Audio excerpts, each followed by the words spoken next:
Alhamdulillahirabbil alamin alladzi amarna bisyukurni'am wa salatul arham wa salatu wassalamu ala sayyidil arabi wal ajab sayyidina wa maulana Muhammad sallallahu alaihi wasallam wa ala alihi wa ashabihi kiram amma ba'du. Pada pertemuan saat ini langsung saja kita bacakan hadisnya nomor 222. Ya, kalau di sini kalau kita bersama 222. An Sahal bin Sa'ad radhiyallahu anhu, dari Sahal bin Sa'ad radhiyallahu anhu, anna Rasulullah sesungguhnya Rasulullah SAW bersabda, la yazalun nas, tiada henti orang-orang bi khairin, dengan kebaikan, ma ajjalul fitra, selama mereka mempercepat buka puasanya. Muttafaqun alaihi, hadis ini disepakati oleh Imam Bukhari dan Imam Muslim, oleh Tirmizi, dan untuk Imam Tirmizi ada riwayat min hadis ya Abi Hurairah, dari hadis Abu Hurairah radhiyallahu anhu. Anun Nabiyyi, dari Nabi sallallahu alaihi wasallam, qala bersabda, qala Allah, telah berfirman Allah Azza yang maha mulia wa jalla dan maha agung, ahabbu ibadi, yang paling dicintai hamba-hambaku ilayya kepadaku, ajaluhu, adalah mereka yang paling cepat fitron berbuka puasanya. Setelah kemarin kita bahas arkanus shaum, rukun-rukun puasa. Salah satu, ada 3, yaitu niat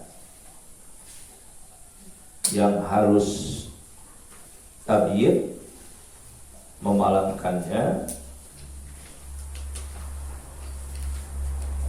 kemudian tarkul muktirat, meninggalkan apa yang bisa membatalkannya, khususnya yang 3, yaitu makan dengan sengaja, minum dengan sengaja, dan berhubungan badan suami istri ya, dengan sengaja di siang hari.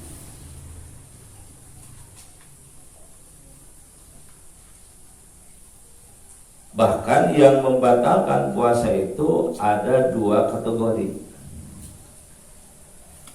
Yang pertama, yang tadi adalah yang membatalkan puasanya plus pahalanya. Yang kedua, membatalkan nilainya saja, pahalanya saja. Secara fikih puasanya tetap sah, seperti al-kizbu, berbohong. Ketika puasa berbohong, secara fikih puasanya tetap sah, tapi nilainya gugur, pahalanya tidak ada. Kemudian an-namimah, mengadu domba. Al-yaminul ghamus, bersumpah palsu.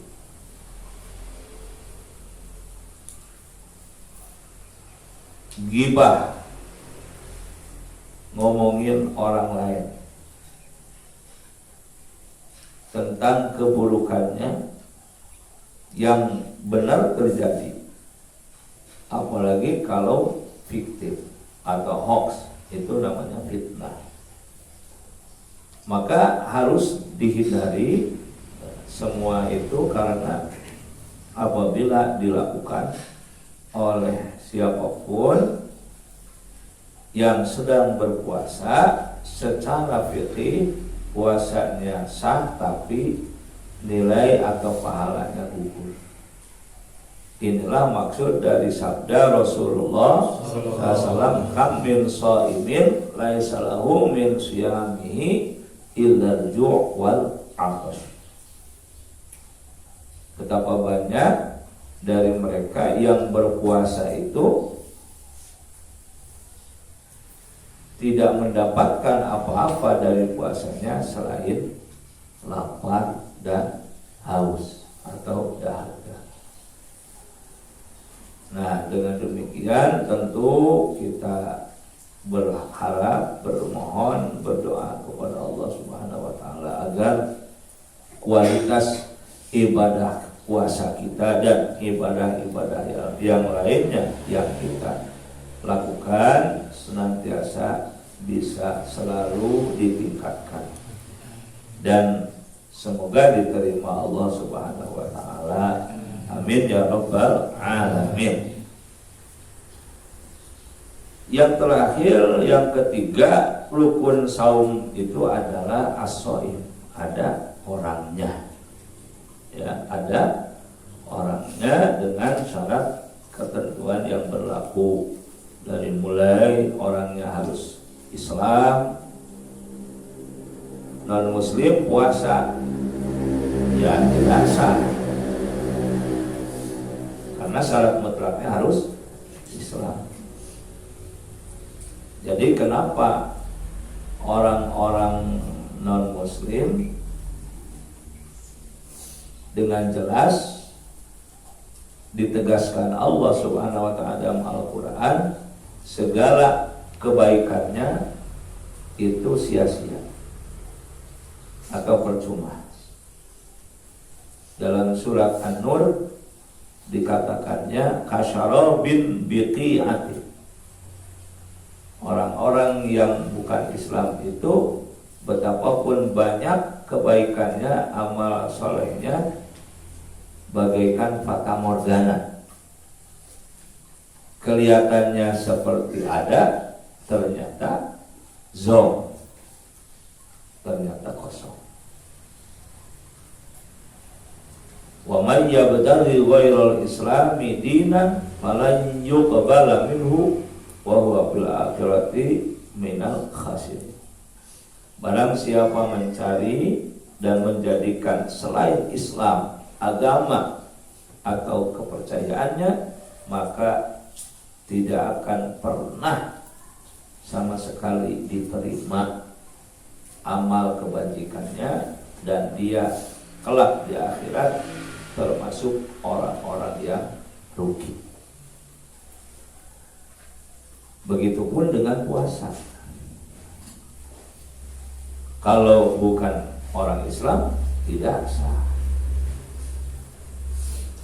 Ibarat sekolah, walaupun masuk kelas bahkan rajin, paling depan dan pintar, tapi tidak akan bisa ikut ujian dan mendapatkan rapor karena tidak daftar dulu. Ibaratnya seperti itu. Tidak masuk Islam, ikut-ikutan ibadah seperti orang Islam. Sekolah tapi tidak daftar dulu.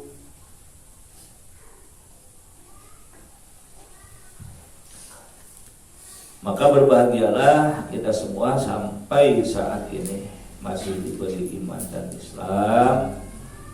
Semoga diistiqomahkan oleh Allah Subhanahu wa taala sampai mati kita, bahkan anak keturunan kita pun tetap iman Islam, terbawa ke akhirat iman Islam kita dengan diterima nanti oleh Allah Subhanahu wa taala.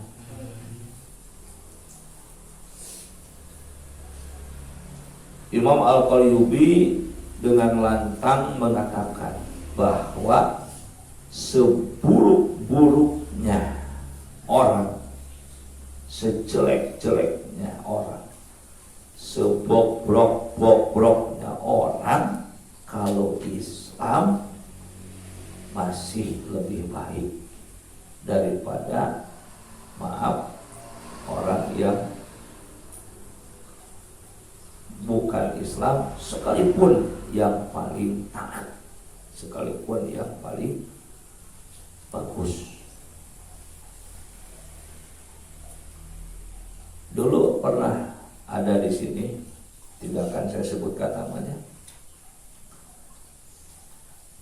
non muslim.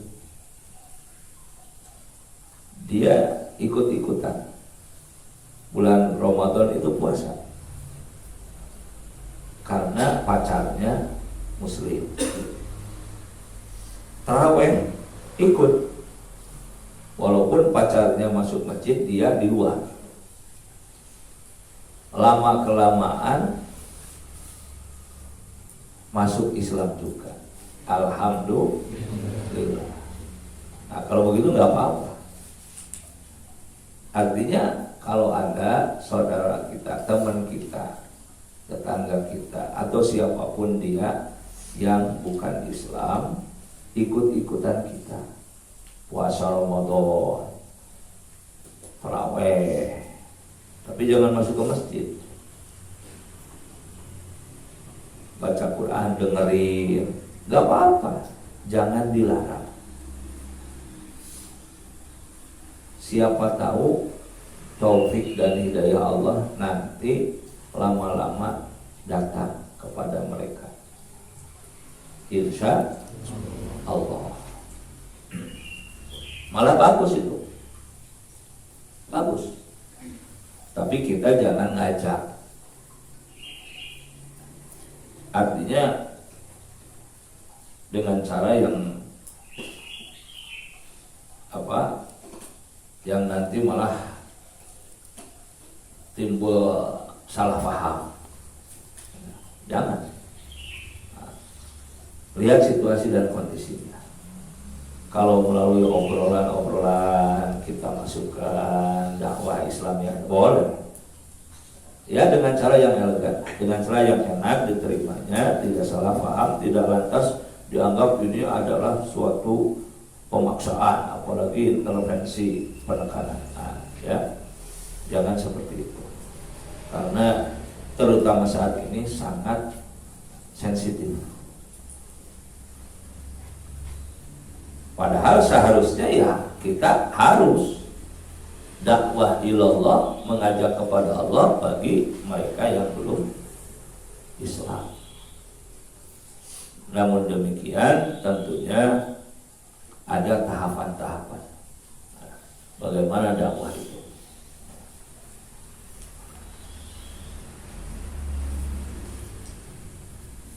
Nah, berbuka puasa itu disarankan untuk takjil, artinya menyegerakan. Takjil itu artinya menyegerakan. Jangan mentang-mentang masih kuat puasanya, sudah azan maghrib masih diam, belum mau minum makan. Kenapa? Wah, saya nanti sampai pukul 10 saya kuat, biar disebut hebat. Apanya yang hebat? Justru itu jelek. Jadi kalau berpuasa itu disarankan yang lebih baik itu dur am, dur ada beduk, kalau dulu sebutnya itu am, makan. Jangan dur con, dur beduk azan con sholat. Kalau lagi puasa jangan, tapi dur am con, dur am azan langsung makan dulu baru sholat. Jangan kebalik, azan sholat dulu baru makan. Nah, itu kurang baik. Logikanya mendingan ketika makan ingat sholat daripada ketika sholat ingat makan. Paham tuh?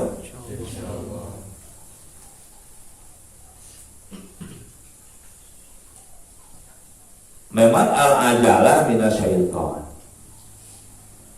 Tergesa-gesa itu, terburu-buru itu daripada setan. At-ta'ani dan tenang itu dari minar rahman, Allah yang maha pengasih. Kita harus tenang dalam segala sesuatu, nggak boleh terburu-buru. Ada ilah, di situ ada apa? Pengecualian. Justru yang harus buru-buru itu satu, taubat. Ajilu bit taubat qoblal maut. Ayo buru-buru taubat sebelum mati.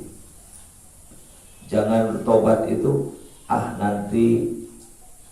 nanti keburu mati. Taubatlah segera. Tong diiser-iser taubat teh disika bulu jengkar. Innallaha yaqbalu taubatal abdi malam yughargir. Sesungguhnya Allah akan menerima taubat hambanya sebelum sakaratul maut. Makanya harus buru-buru. Yang kedua, wa'ajlu bis sholat qoblal faut. Buru-buru sholat sebelum waktunya habis.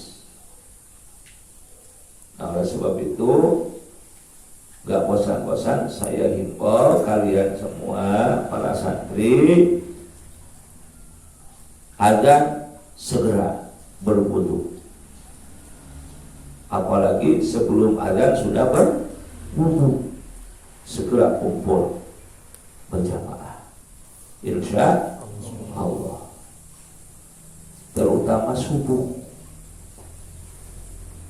karena waktu yang paling afdal subuh.